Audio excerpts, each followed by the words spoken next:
بھی واجب الاحترام میرے بزرگوں، دوستوں اور بھائیوں، رجب المرجب کے آخری دنوں کی مناسبت سے آج حضور نبی کریم صلی اللہ علیہ وآلہ وسلم کے عظیم موعظہ، نادر موعظہ معراج کے حوالے سے کچھ گزارشات آپ کی خدمت میں پیش کرنی ہے۔ دعا ہے کہ اللہ کریم مجھے صحیح بیان کرنے کی توفیق عطا فرمائے۔ حضرات ذکر، حضور نبی کریم صلی اللہ علیہ وآلہ وسلم کو اللہ رب العزت نے انگنت معجزات عطا فرمائے اور تمام معجزات جو ہیں ان کی اپنی شان ہے، ان کی اپنی خصوصیات ہیں، لیکن ان معجزات میں سے یہ معجزہ معراج جو ہے یہ بھی ایک منفرد شان کا حامل معجزہ ہے۔ اس کو اللہ رب العزت نے قرآن مجید فرقان حمید میں ان آیات بینات میں بیان فرمایا، اور پھر سورۃ النجم کی 18 آیات بینات بھی حضور علیہ السلام کے معجزہ معراج سے، پھر احادیث طیبہ میں بھی اس کا بیان موجود ہے۔ یہی وجہ ہے کہ مفسرین کرام نے یہ کہا کہ جو کچھ قرآن پاک میں آیا ہے، مسجد حرام سے مسجد اقصی تک کا ذکر، تو معراج کے اتنے مقامات کا انکار جو ہے وہ کفر میں چلا جاتا ہے، کیونکہ یہ قرآن پاک کا پھر انکار ہے، اور جو کچھ احادیث مبارکہ میں آیا ہے اگر انسان اس کا انکار کرے تو انسان گمراہی میں چلا جائے۔ دوستان گلوکار، ضرورت کیوں پیش آئی لوگوں کو کہ وہ اس کا انکار کریں؟ تو اس لیے کہ ان کی عقل میں یہ بات آنے والی نہیں تھی۔ وہ لوگ جو ہر بات کو عقل کے پیمانوں سے دیکھتے ہیں اور یہ سمجھتے ہیں کہ ہم اس چیز کو تسلیم کریں گے جو ہمارے ذہن میں آئے، ہماری سمجھ میں آئے، تو اس کو تسلیم کریں گے، اس کو مانیں گے۔ تو پھر معراج نبی صلی اللہ علیہ وآلہ وسلم کے بارے میں جب انہوں نے سنا تو انہوں نے کہا ہماری عقل میں یہ بات نہیں آتی، ہماری سمجھ میں یہ بات نہیں آتی، منکر ہو گئے۔ لیکن دوستوں اور بھائیوں، معراج نبی صلی اللہ علیہ وآلہ وسلم کے معجزہ کی خصوصیت ہی یہی ہے۔ معجزہ کہتے ہی اسے ہیں جو خارق عادت چیز ہو، جو انسان کی عقل میں نہ آئے، جو انسان نہ سمجھ سکے، اور جہاں انسان کی عقل کام نہ کرے، اس سے بلند تر اور بالا وہ چیز ہو، وہ معجزہ ہوتی ہے۔ تو یہ معجزہ ہے حضور نبی کریم صلی اللہ علیہ وآلہ وسلم کا، لیکن اس کو یہاں قرآن پاک میں جو بیان کیا ہے وہ اللہ رب العزت نے خود بیان کیا اور بڑے خوبصورت اور پیارے انداز کے ساتھ فرمایا سبحان الذی اسریٰ بعبدہ لیلا من المسجد الحرام الی المسجد الاقصی۔ پاک ہے وہ ذات، بابرکت ہے وہ ذات، قدرت والی ہے وہ ذات، عظمت و شان والی ہے وہ ذات، جو اپنے بندہ خاص کو رات کے ایک تھوڑے سے حصے میں مسجد حرام سے مسجد اقصی لے۔ دوستانی ذکر، لفظ سبحان بہت قابل غور ہے۔ مفسر قرآن، مفکر اسلام، نواز عصر حضرت علامہ جسٹس پیر محمد کرم شاہ الازہری رحمۃ اللہ تعالی علیہ تفسیر قرآن میں فرماتے ہیں کہ سبح یسبح تسبیحا، یہ باب تفعیل کا مصدر ہے اور اس کا معنی ہے ہر قسم کے عیب سے مبرہ اور منزہ۔ پھر آپ فرماتے ہیں کہ علامہ زمخشری نے اس کو اپنی تفسیر میں یہ بیان کیا کہ عالم لتسبیح ہے، کہ یہ سبحان جو ہے یہ تسبیح کے لیے ایک نام ہے، کا عثمان لرجل،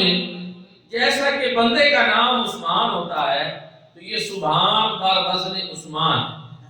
لیکن اس کا معنی بھی یہی ہے کہ ہر قسم کے عیب سے مبرہ اور منزہ۔ اور پھر حضرت علامہ رحمۃ اللہ تعالی علیہ نے ایک روایت ذکر کی حضرت طلحہ رضی اللہ تعالیٰ عنہ کے حوالے سے کہ انہوں نے حضور نبی کریم صلی اللہ علیہ وآلہ وسلم سے پوچھا کہ یا رسول اللہ، یہ جو سبحان اللہ ہے اس کا معنی کیا ہے؟ تو حضور علیہ الصلوۃ والسلام نے ارشاد فرمایا کہ ہر قسم کے عیب، ہر قسم کی کمزوری سے پاک ہوں۔ حدیث پاک سے اس ارشاد مبارک سے ان اقوال کی تائید ہو گئی کہ سبحان کا مطلب ہی پاک ہونا ہے ہر قسم کی کمزوری سے، ہر قسم کے عیب سے، ہر قسم کے نقص سے۔ اب اس معنی کی روشنی میں تھوڑا سا اس مفہوم کو سمجھنے کی آپ کوشش کریں گے تو آپ کو سمجھ آئے گی کہ اللہ رب العزت نے معراج کو ذکر کرنے سے پہلے سبحان اس لیے ذکر فرمایا کہ تاکہ لوگوں کو یہ پتہ چلے کہ یہ جو اتنا بڑا معجزہ اپنے محبوب کریم صلی اللہ علیہ وآلہ وسلم کا میں بیان کرنے لگا ہوں، لوگ اس کو دیکھ کر انکار کریں گے تو ان کو یہ پتہ ہونا چاہیے کہ یہ سیر کرانے والا، یہ معراج کرانے والا،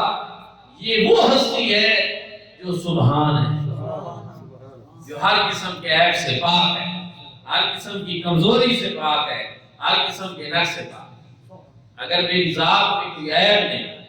میری ذات میں کوئی کمزوری نہیں، اور میں ہر طرح کی قدرت، صدوت، شوکت اور ہر طرح کی طاقت کا مالک ہوں، تو پھر تمہیں یہ بات تسلیم کرنی چاہیے کہ میں چاہوں تو پھر میں اپنے بندہ خاص کو رات کے تھوڑے سے حصے میں اتنی بڑی سیر بھی کرا سکتا ہوں۔ فرمایا سبحان الذی یسری بعبدہ۔ دوسرا یہ کہ اللہ رب العزت اپنی زبان قدرت سے یہ اس لیے ارشاد فرمایا تاکہ لوگ میرے محبوب کریم صلی اللہ علیہ وآلہ وسلم پہ اعتراض نہ کریں، پہلے وہ میری ذات کو دیکھیں کہ یہ دعویٰ حضور علیہ الصلوۃ والسلام کا نہیں کہ میں اپنی طاقت سے راتوں رات مسجد حرام سے مسجد اقصی اور پھر عرش خدا کی بلندیوں تک گیا، بلکہ یہ دعویٰ اللہ رب العزت کا ہے کہ ہمارے محبوب گئے نہیں، ہم ان کو لے گئے، یہ سیر ہم نے کرائی، یہ شان ہم نے ان کو عطا کی ہے، یہ معجزہ ہم نے ان کو عطا کیا۔ تو اس لیے پہلے میری طاقت کو دیکھو، میری قدرت کو دیکھو کہ کیا میں یہ کرا سکتا ہوں۔ اگر میں کرا سکتا ہوں اور مجھے ساری توفیقیں ہیں اور مجھے ساری طاقتیں ہیں اور میں ان ہمتوں کا مالک ہوں، تو پھر تمہیں تسلیم کر لینا چاہیے کہ میں نے اپنے محبوب کریم صلی اللہ علیہ وآلہ وسلم کو اتنے تھوڑے سے وقت میں آن کی آن میں اتنی بڑی سیر کر۔ تفسیر روح المعانی میں علامہ محمود الوسی رحمۃ اللہ تعالی علیہ نے بیان کیا کہ حضور علیہ الصلوۃ والسلام جب اپنی سواری پہ براق سے سوار ہو کر جا رہے تھے تو جاتے ہوئے براق ایک درخت کی ٹہنیوں سے ٹکرایا، اور جب حضور علیہ الصلوۃ والسلام واپس آئے تو اس وقت تک اس درخت کی ٹہنیاں اور شاخیں ابھی ہل رہی تھیں۔ مطلب کیا ہے کہ کوئی زیادہ دیر نہیں لگی، تھوڑے سے لمحے میں. اور قرآن پاک نے بھی اس کو بیان کیا لیلا. سبحان الذی اسرا بعبدی، لیلا نہیں فرمایا اللیلا نہیں، لیلن تنوین ہے اوپر. التنوین للتقلیل ہے، یہ تنوین قلت کے لیے، مختصر عرصہ کو بیان کرنے کے لیے کہ پوری رات بھی نہیں، رات کا ایک تھوڑا سا حصہ اس میں اللہ رب العزت نے اپنے محبوب کو یہ سیر فرمایا. ہم نے اتنے تھوڑے سے عرصہ میں، جیسا کہ آپ سنتے ہیں دیگر روایات میں بھی ہے، رسول اللہ صلی اللہ علیہ وسلم نے پہلے وضو فرمایا، واپس آیا تو وضو کا پانی چل رہا، جاتے ہوئے دروازہ بند کیا، واپسی تک اس کی کنڈی ہل رہی. جس درخت کے ساتھ براق ٹکرایا تو واپسی پہ اس کی شاخیں ابھی ہل رہی. تھوڑے سے وقت میں اللہ رب العزت نے اپنے عبد خاص کو، اپنے مقرب خاص کو، اپنے محبوب کریم کو یہ اتنی بڑی سیر کرا دی. فرمایا اس لیے کہ ہم اس معراج کو اپنی قدرت کی دلیل بنائیں. آپ دیکھیں سبحان اللہ ذی دعویٰ، اللہ تعالیٰ کی ذات ہر قسم کی کمزوری سے پاک ہے، عیب سے پاک ہے، نقص سے پاک ہے. یہ دعویٰ ہے، اس کی دلیل فرمایا میرے محبوب کے معراج کو نہیں دیکھی. اس میں کیا تمہیں میری قدرتیں نظر نہیں آتی، میری طاقتیں نظر نہیں آتی؟ کیا تمہیں اس میں نظر نہیں آتا کہ میں نے کس طرح اپنے محبوب کو تھوڑے سے وقت میں اتنی بڑی سیر کرا؟ یہ میری قدرت کاملہ کی دلیل ہے جس کو معراج النبی صلی اللہ علیہ وسلم. دوستو پھر اس میں ایک اور نقطہ بھی بہت قابل غور ہے. یہ رب تعالیٰ کی شان ہے کہ اللہ رب العزت نے اپنے محبوب کریم صلی اللہ علیہ وآلہ وسلم کو جو عظمتیں عطا فرمائیں، ان عظمتوں کو ان بلندیوں پہ پہنچایا. آپ دیکھیں اس کا انکار کیا مشرکین مکہ. جب رسول اللہ صلی اللہ علیہ وسلم نے صبح ان کو بتایا کہ میں رات کے تھوڑے سے لمحے میں اتنی بڑی سیر کر کے آیا ہوں، انہوں نے انکار کیا.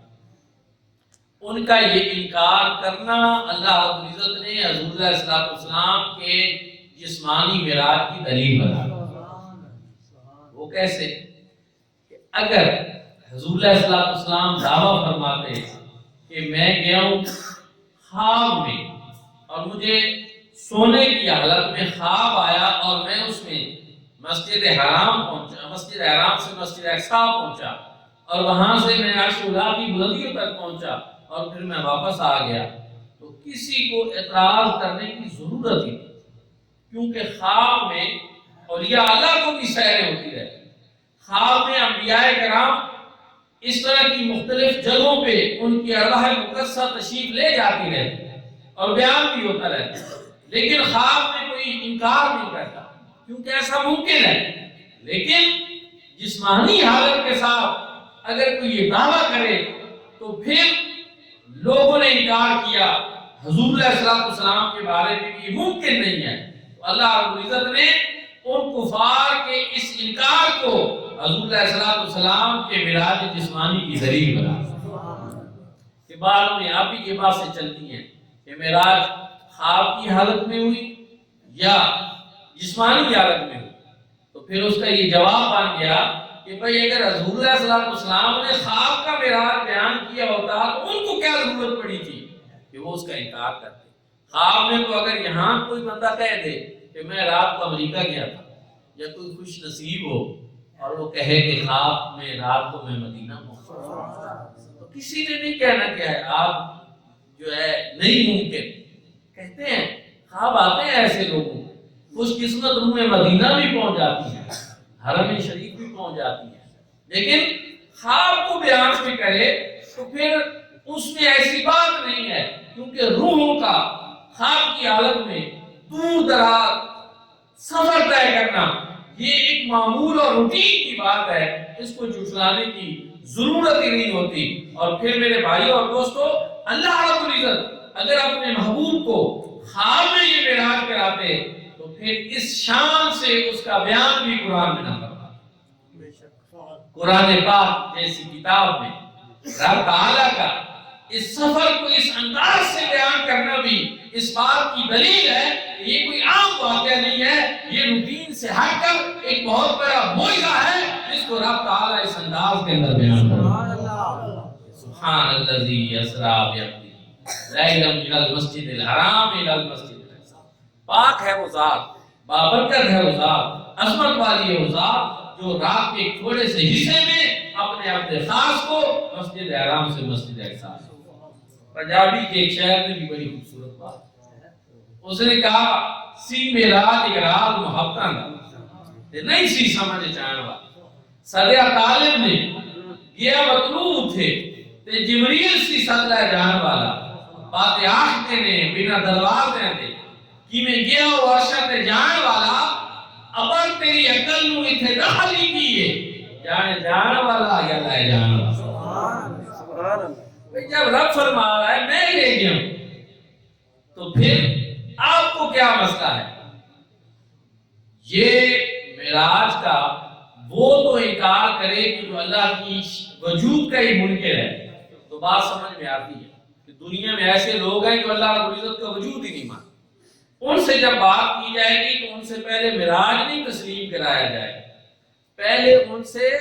وجود خداوندی کے بارے میں بات ہو کہ پہلے وہ اللہ پاک کو تو مانے، پھر معراج کی بات ان سے ہوگی، پھر اس طرح کی اللہ کی قدرت اور اللہ رب العزت کی طاقت اور اس کے بارے میں بعد میں ان سے بات ہو۔ لیکن یہ ان لوگوں کے لیے کہ جو اللہ کو مانتے ہیں، اللہ رب العزت کی طاقت کو مانتے ہیں، قدرت کو مانتے ہیں، تو پھر ان کو یہ مان لینا چاہیے کہ وہی رب یہ اعلان کر رہا ہے کہ میں نے یہ سیر کیا، میں نے اپنے بندے کو یہ معراج کرایا میری طاقتوں اور قدرتوں کو۔ بعض لوگوں نے کہا، انسائکلوپیڈیا آف برٹانیکا کے ڈاکٹر ہیوم نے کہا، اور انہوں نے کہا کہ it is against of experience, یہ بات جو ہے تجربے کے خلاف۔ سر سید احمد خان نے کہا ہم نہیں مانتے، it is against of nature, یہ بات فطرت کے خلاف ہے۔ اور پہلے سے معراج کے منکرین میں سے ایک گروہ تھا جنہوں نے سرے سے ہی معراج کا انکار کیا، اور ایک خوش نصیب اور سعادت مند وہ تھے جنہوں نے شروع سے اس کی تصدیق کی۔ سیدنا صدیق اکبر اس گروہ کے سردار جنہوں نے کہا اگر میرے آقا نے یہ فرمایا تو پھر سچ ہے، پھر جھوٹ ہو ہی نہیں سکتا، پھر یقیناً ایسا ہوا ہوگا۔ یہ ایمان کا ایک معیار ہے، ایک چیز ہے، وہ سمجھتے ہیں کہ صداقت معاف زبان سے کلمہ نکلا ہے۔ حضور یہ فرما رہے ہیں، ہمیں کسی اور دلیل کی پھر ضرورت ہی نہیں ہے۔ کریم آقا علیہ السلام نے جب فرما دیا تو پھر ٹھیک ہے، اور جب قرآن نے بیان کر دیا تو اہل ایمان کے لیے کوئی دوسری بات ہی نہ رہی۔ لیکن پہلے اس وقت شروع میں یہ دو گروہ تھے، ایک منکرین معراج تھے اور ایک وہ تھے جو معراج کو ماننے والے تھے۔ لیکن اب بدقسمتی سے ایک تیسرا گروہ آ گیا درمیان۔ وہ کیا ہے کہ وہ اللہ پاک کو تو مانتے ہیں لیکن معراج کے بارے میں وہ ایسی تعویلیں نکالنے کی کوشش کرتے ہیں کہ جن سے منکرین معراج بھی مطمئن ہو جائیں، کھڑے مومنین کی صف میں ہوتے ہیں لیکن تعویلیں ایسی کرنے کی کوشش کرتے ہیں، کتابیں اور تفسیر کی ایسی لکھتے ہیں اور اپنے دلائل کو اس رخ پہ لے جاتے ہیں کہ جہاں منکرین معراج جو ہیں وہ مطمئن ہیں۔ یہ عجیب بات ہے، حالانکہ ایسا نہیں، دو ہی باتیں ہیں، یا معراج کا انکار یا معراج کا اعتراف اور تصدیق اور اقرار۔ معراج کا انکار یہ مشرکین کا طریقہ، اور معراج النبی صلی اللہ علیہ وسلم کا اعتراف اور تصدیق یہ سیدنا صدیق اکبر نے۔ لیکن ہم یہ قرآنی دلائل اس لیے بیان کر رہے ہیں کہ تینوں گروہ یہ سن لیں، منکرین بھی یہ سن لیں اور مومنین سن کر اپنے سینے کو یہ ٹھنڈا کریں، اور وہ جو مذبذب ہیں اور متذبذب ہیں اور کبھی ادھر اور کبھی ادھر ہیں، ان کو بھی چاہیے کہ وہ سیدنا صدیق اکبر کی صف میں کھڑے اور کہیں کہ ٹھیک ہے، اگر ہمارے آقا نے یہ فرمایا، حضور نے یہ بیان کیا اور پھر قرآن یہ بیان کر رہا ہے، پھر ہمارے لیے یہی ہے کہ ہم اس کو تسلیم کریں، کیونکہ معجزہ ہوتا ہی وہی ہے جو انسانی عقل میں نہ، جو انسانی تجربات سے بات نہ گزری ہو، اس سے آگے کی بات ہو۔ اور آپ دیکھیں قانون فطرت، قانون قدرت کیا ہے؟ ایک اللہ پاک کا قانون ہے کہ ہر شخص جو ہے وہ ماں اور باپ کے واسطے اور وسیلے سے پیدا ہوا، یہ قانون ہے اللہ پاک۔ لیکن اللہ پاک کی قدرت کیا ہے کہ جب اس نے چاہا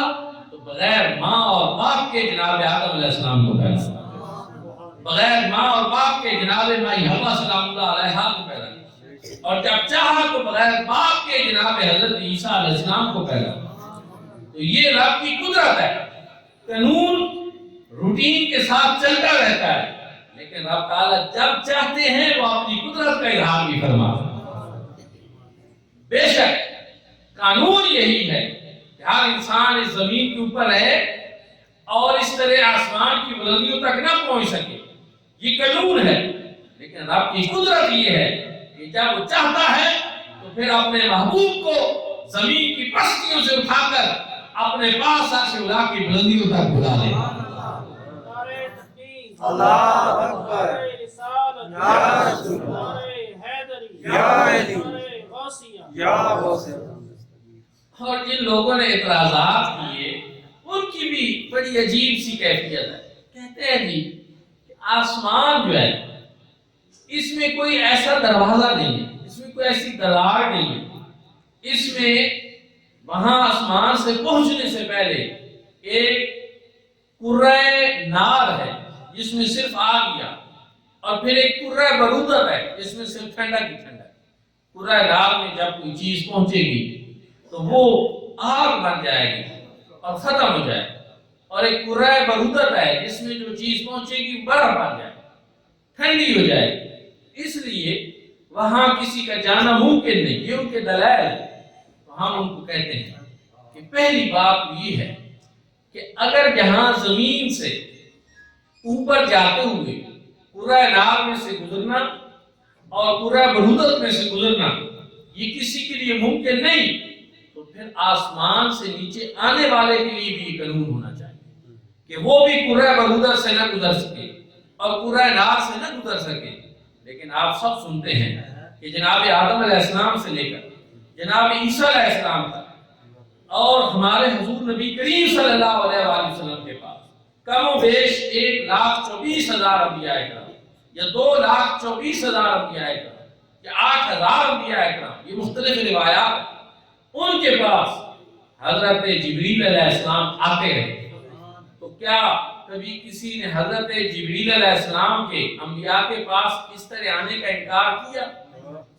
وہ کہاں سے گزرتے رہے؟ آسمانوں سے گزرے، اسی کرۂ برودت میں سے گزرے، اسی کرۂ نار میں سے گزرے، اور گزر کر وہ نیچے آ گئے۔ اگر آگ نے ان کا کچھ نہیں بگاڑا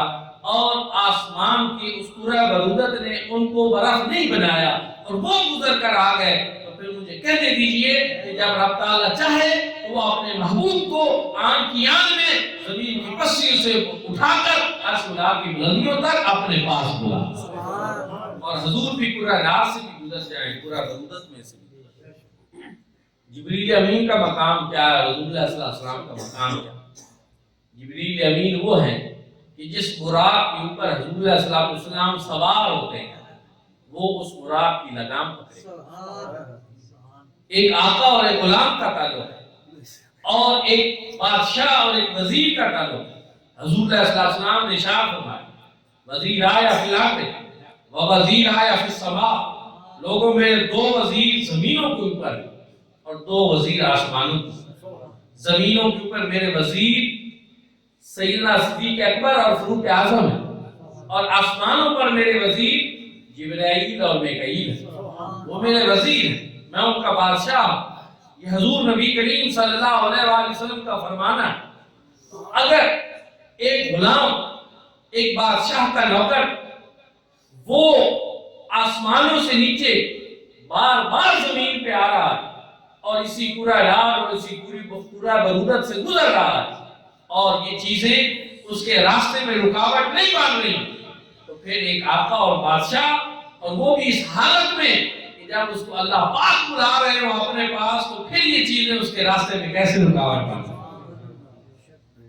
اور پھر ایک اور چیز قرآن مجید فرقان حمید سے یہ بات ثابت ہے